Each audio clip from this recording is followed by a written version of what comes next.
I welcome you all on our 137th episode under Translate Literature series. I'm the host Neeta Aneja, and it is extremely lovely to be really interacting with all the enlightened and very very talented writers and authors who come and grace our platform. We talk about their book, their story, the stories behind the story, and sometimes we also clear up a few concepts like we are going to do today. As everyone knows, I just love what I do. So, in today's session, we are discussing the book, The Majoritarian Myth, How Unscientific Social Theories Create Disharmony. Very, very impactful book, very insightful book. It's been published by Garuda Prakashan. Sounds a little heavy, but Mr. Kaushik Gangopadhyay is here, the author of this most thought-provoking book, to clear some of the concepts and make it really, really simple for us. He's an economist and PhD from the reputed University of Rochester. He's a professor with IIM Kozhikode. He loves writing. He writes for First Post, DNA, Swarajya. So I think he's very passionate about what he does. So welcome, Kaushik, to our platform. It's such a pleasure to have you with us today. Thank you, Neetaji. I'm grateful to you for having me here. It's our pleasure entirely.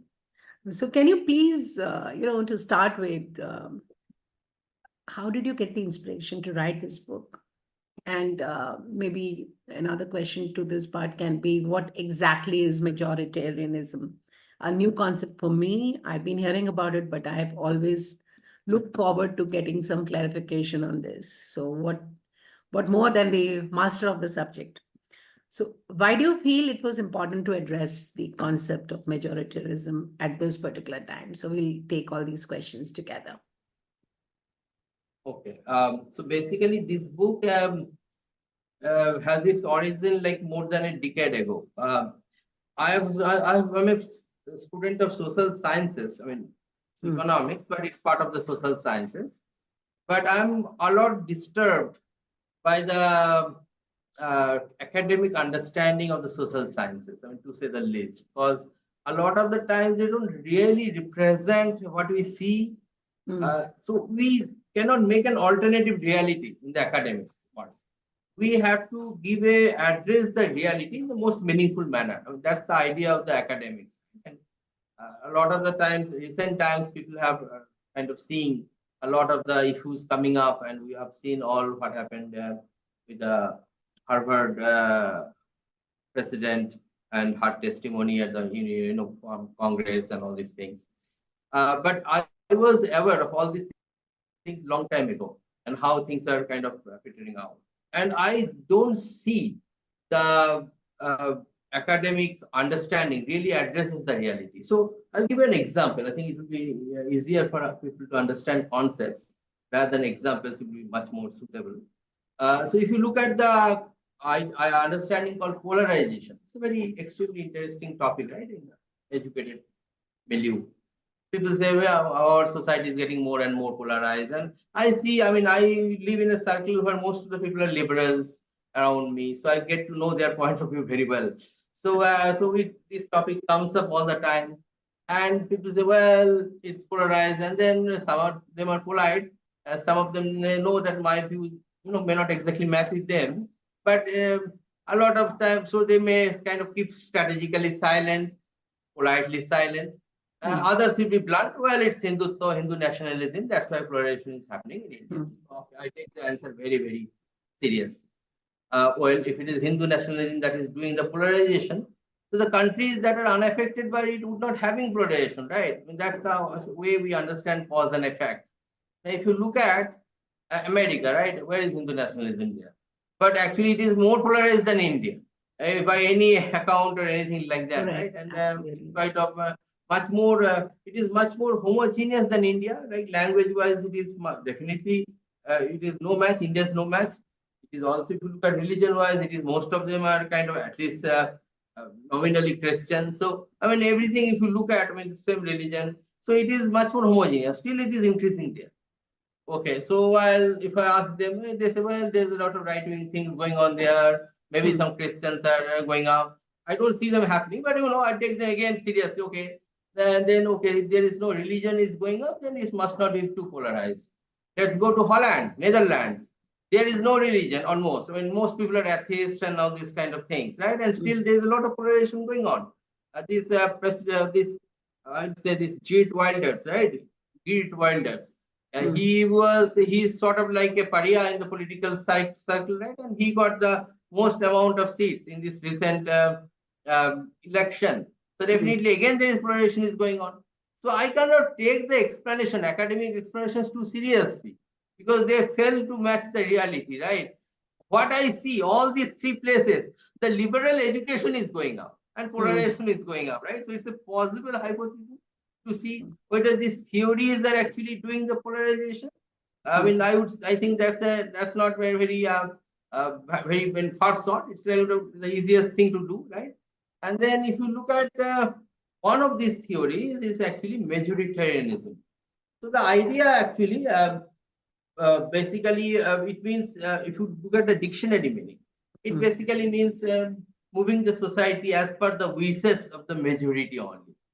But it actually implies that these policies are detrimental to the minorities in some way, and it is causing polarization and conflict. So that's the kind of the understanding people have in their mind, right? And if you look at this concept, it is very much prevalent everywhere. In India, people consider there's all of linguistic issues and everything, but generally in the religion-wise, it is considered Hindus as the majority and the others are non-majority. Right? If you go to America, again, they consider whites as the majority, or sometimes they consider the heterosexuals as the majority. So there are different ways they interpret this term, but that's what it is happening. And same true, yeah. So that's why I take up this term. Yeah, please. Yes, coming to the subtitle of the book, I mean, it talks about this harmony in society. And as you just mentioned, that it is often said that Hindutva or Hindu nationalism has created polarization and disharmony in India. So I mean, you just said that you find it to be true. Will you like to further elaborate on it, on your title, subtitle, and yeah. Yeah, so actually, I have not ever addressed whether majoritarianism is anti-Hindu or anti-white or all these kind of things. I'm not interested. Actually, they will say it is anti-Hindu, it is anti-white, because that's what it's supposed to be. So you see, there is a lack of dialogue now between the left and the right. So what is the acquisition of the right? What is the understanding of the left? The right will say, well, you people are not really symmetric about all religions and things. You are kind of selectively picking stuff and doing for us. That's what the idea of the right. Every country, I mean, particular identity will change, but that's what kind of. But if you look at the left, they will say, yeah, we definitely do that because we believe that is for the best of the society, right? That's what we are trying to create, this post-truth. Now, I have not tackled it, whether it is anti someone. That's not the point. My point is this scientific, what you are claiming. You are claiming that if there is a majority, it actually oppresses the minority. That is actually, I have seen that I have an alternative hypothesis that actually beats this hypothesis way, way more. So it is definitely not the reality. Whether my hypothesis is true or not, only time will tell. But I can say one thing, the majoritarianism is a false concept. That's kind of the what I'm saying. You're right. But are you really upset? Because I'm sure, I mean, you are an economist, you write this book, which is a subject of sociology.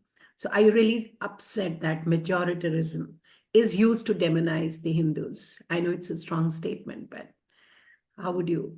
So those who use this idea, they would say that, so their idea is based on a perpetual sort of struggle, class struggle between the Hindus and the others. And they say that it is actually the society to be harmony. It has to be the case that Hindus has to be denounced. So I personally am not that much Hindu. I mean, if you look at me, I mean, I'm an atheist, almost an atheist, I would say. I am not very exactly sure what's the definition of atheist, but I would be an atheist in many definitions of that. That's kind of what I think it would be.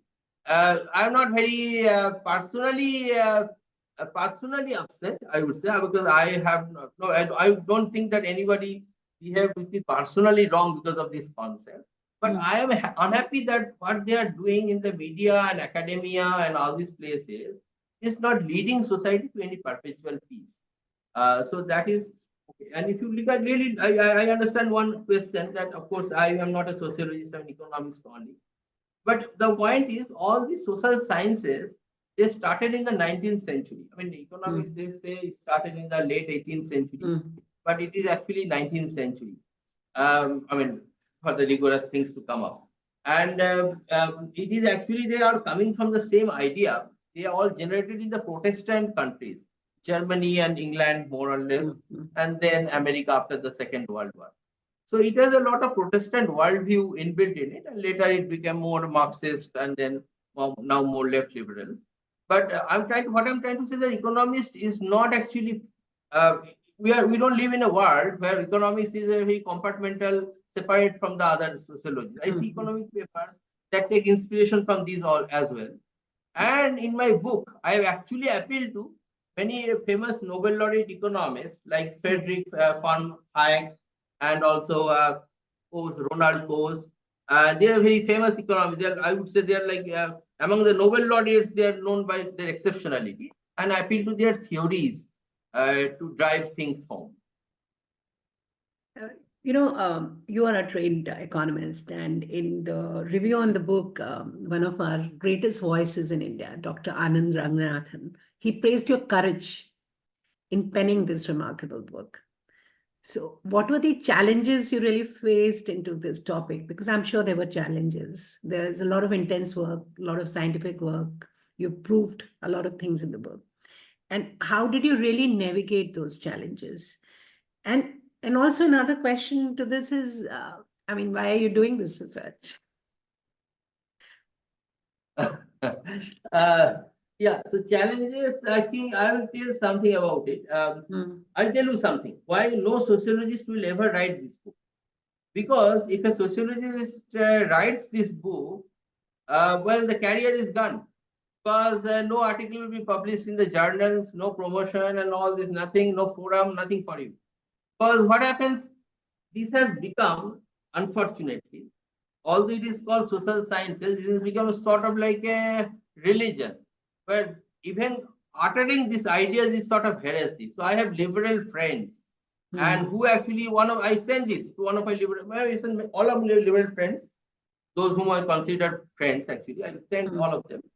So let them, see, if they are interested, they can go through the ideas. And one Mm. of them, that person wrote that I don't read trash. And he has not written the book, he has not done anything. And there is no personal animosity or anything like that. We are good friends. I mean, may not be exactly good friends, but we are friends. I mean, I would Mm. consider him friends and we chatted Well wishers. once in a while. Yeah. Yeah. But then he is just uninterested and he disapproves because of the title. That's it. He has not Mm. written a line of the book. Mm. Why? Because it's a heresy for them. And that is exactly the problem.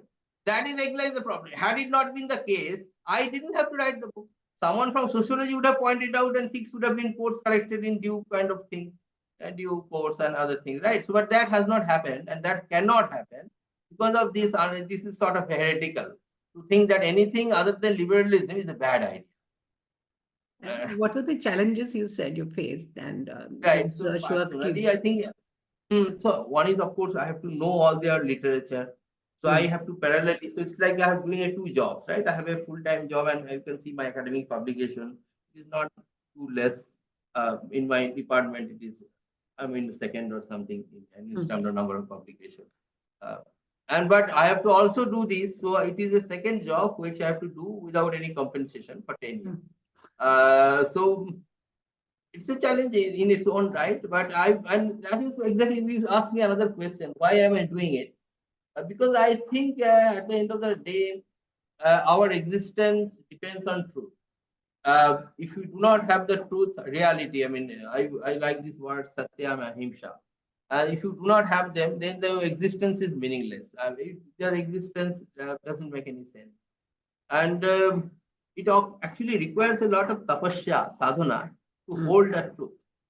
A lot of the people, I mean, I have not been persecuted or done too much, gone too much, but a lot of people who held to, if you get from Galileo to Anne Harshiali, they have done a lot of tapasya for truth.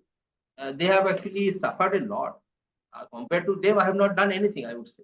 So I, but the idea is the academics. Idea of the knowledge seeking is to discover the truth.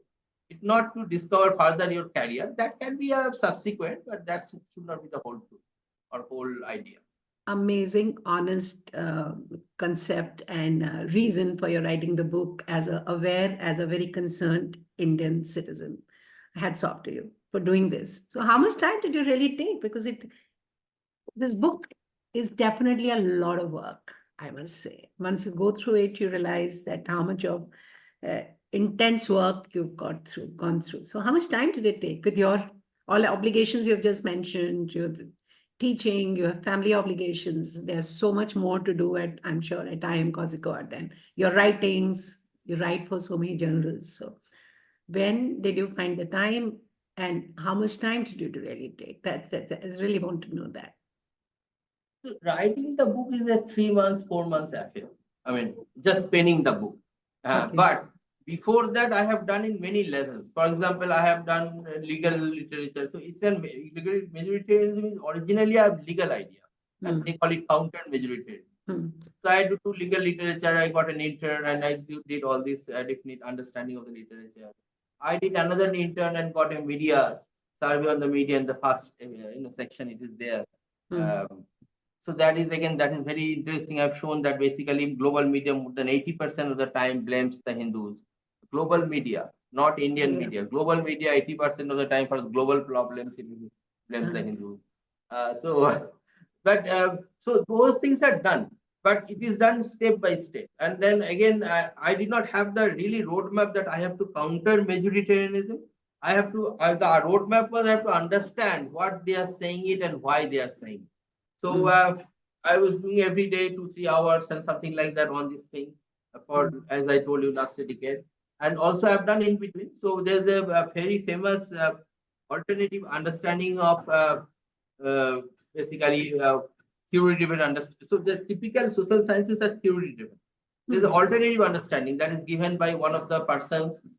He was a very eminent professor in Ghent University, Belgium. He was also the chair for American Academy of Religions. His name is S.N. Balgangadhar. So I actually had a conference here in 2018 in my institute.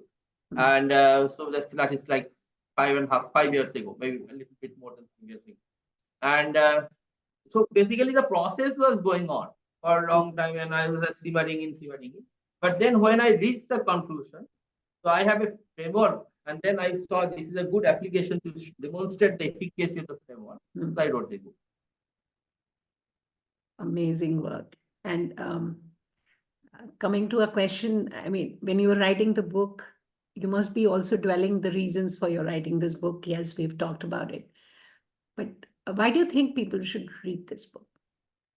Why do you think readers should, as you just mentioned, one of your well-wishers says, no, I don't want to read this because of the title. But why do you think? I know you've got a very, very good, aware, I would say Garuda Prakashan has been doing such great work in bringing out such amazing books. They're opening up discussions. They're talking about nationalism. Now they're talking about your book, The Majoritarian Myth. So why do you think, why do you think people should read this book, and why do you want them to read this book? Yes. So one thing is, I think the entire academy, they look at a particular point of view of the Western lens. It is Western lens, yeah, but that's not the only problem. It is also a particular point of view of the Western lens. It's not the entire whole Western lens. So we need to actually, in some sense, we need to move on and change the academy. Otherwise, what will happen? In India, you can see there's a massive discrepancy in understanding. Someone who are in academia, they are thinking, if you look at any topic, what is their opinion? That's one opinion. If you go to the person on the street, the opinion is exactly other way around. Now, we academicians, we are sort of, I don't know, I mean, we feel our intellects are very clear, we are perspicacious, so we must be having the whole truth, and this person is ignorant. But I personally don't think, and actually this is also true in many philosophers' understanding, the person on the street is so dumb. Actually, person on the street is having the real life understanding. That is actually not what we are having in these shielded entities. So we should not discount them. Then we are actually being short-sighted. I think if you look at actually, in India, for example, there are many political movements happen. So when emergency happened, so the reality that is given to the establishment that time by the people, cushion people, was very different than the people who are in the ground. They are having the different understanding. Right? And I would not say their understanding was wrong, because historically it has come out that those who have done emergency, they said, well, we have done it's wrong, it's a wrong thing that has done. And that is true for so many cases. So that is one. Now the course correction then should happen from the educated. I think that's what we have to change and have to decolonize our education. Now it's the area of democracy. You cannot really impose a new syllabus and curriculum and say do it. That would be very shallow in some sense. It has to come from the people again. There has to be a popular understanding that these are the things that are actually not true. So this book is actually my book. I'm not very sure how many sociologists will read the book. I'll be very happy if they do, but I'm not very sure. But I'm pretty sure a lot of people who are thinking that how to make this country, our civilization, again we want to do a revival of our civilizational values, right? And we want to create a so the idea of the Indian or Indic civilization is not an imperial one. The idea, our idea is to be Vishwaguru, we say, right? So to become the knowledge capital of the world. If you want to be a knowledge capital of the world, you have to start with the social science. That's what it is, right? Yeah. But while you were writing the book, don't you think you thought that maybe some of the people would be upset about your idea because it does contradict what is being taught in the humanities department? So that idea is notwithstanding, how are you countering those thoughts in your mind? Yes, maybe they're going to say that. How does he know more Yes. than us? What is So he what trying I've to done, prove? so what I've done in this book, I never doubted the intention of it. Hmm. I said people are all well intentioned. Even in this book, they are saying those who are saying majoritarianism, they are saying it with the best of their intention. And that I wrote categorically in the beginning of a section 5 that I never do it. Let's analyze how people can go wrong in spite of the best of the intentions. So this is one level I have done it, and I have always given the data. I never tried to pretend that I know more than them from scientific, this paper or that authority and that authority. I just give the data. I say, judge for yourself. Here's the data. So that's what the idea of. There are some very, very important concepts in the book. I mean, you've talked about cultural Marxism. What do you mean by that? Okay, so this idea actually it is there in this book by one very Polish writer. His name is Leszek Kolakowski. So he has a book, The Main Currents of Marxism. It has 3 volumes, and he analyzed all the different offshoots of communism. So I have taken one of the offshoots he has described, and he is saying that basically Marx divided the world between, my grandfather used to say, haves and have-nots. He was a Marxist. But so there are 2 classes, right? One is a bourgeois class, one is this proletariat class. Now, there are other people who said, well, this is not a really good classification. We have to do a culture-based classification. And it started with a person, Antonio Gramsci. He wrote Prison Diaries, Prison Notebooks. And then it also swept one particular school, which is called the Frankfurt School. And they basically developed these theories. So basically the idea is you can divide the society between different classes. These classes can be white, black. It can be heterosexual and non-heterosexual. I mean, this is the American academy, that is what is doing now. And you can think that society is a conflict between these 2. So Marxist idea is about the conflict. Right? It's called dialectics, but it's basically conflict of the 2 classes. This is the same idea. And now this was known to everyone. This was known to Wikipedia. In 2014, it was there in Wikipedia as a Wikipedia entry that this is cultural Marxism, and things were pretty good. Nobody disputed that. But as I was telling you, things got polarized, and now it is not there in Wikipedia. In fact, it is there in Wikipedia as a conspiracy theory. Although it was there before for a long time. Yeah. So yes. No, I'm trying to say that some things that are very unanimous now are kind of moved out of the public domain. That's what is the problem. I would say quite an intellectual perspective to the whole thing. But having said that, uh, why do you think, I mean, we are getting towards the end of a conversation, and I must ask you this, that why do you think majoritarianism is I, I always stumble on pronouncing this word, majoritarianism is an unscientific concept. And why do you think your explanation is better than majoritarianism? Why do you think that? Nice question, actually. Yeah. So basically, majoritarianism assumes people are bad at heart, at least majority, most people. They have they kind of malice against the others, and they want to throw people out. But people maybe have some their lapses. I'm not saying people are perfect, but they are not that intolerant. It actually is some theories that make people intolerant. So I give an example. One of the very famous person is Viktor Frankl, who has a book Man's Search for Meaning, right? He has given this example. When he was in the concentration camp, one of his, so there are a lot of rumors move around in these kind of prisons. And then one of the rumor was this 31st March or so, this camp will be liberated. And that day came, nothing happened. And one of his friends, he was very healthy and otherwise, but he really believed in that.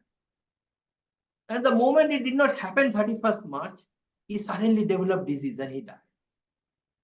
So basically, we sometimes believe in theories and we tie our existence to that. This is an extreme case, but this is what happens to all of us. So it is when we become too intolerant. We become too intolerant when we believe in a reality that this is bound to happen. And when it doesn't happen, we get very angry, anxious, intolerant. Right?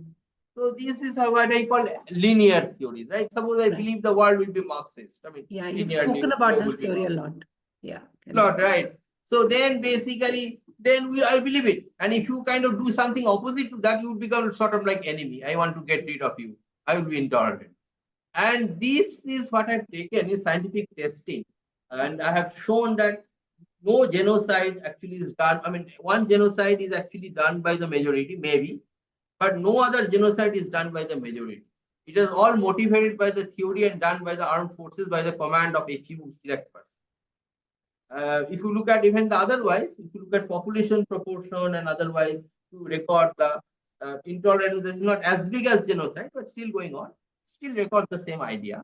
People get intolerant because of these linear theories, not because of any, they are the majority, that's why let's get intolerant, not like that. Very right, very right. And your prescription for social harmony?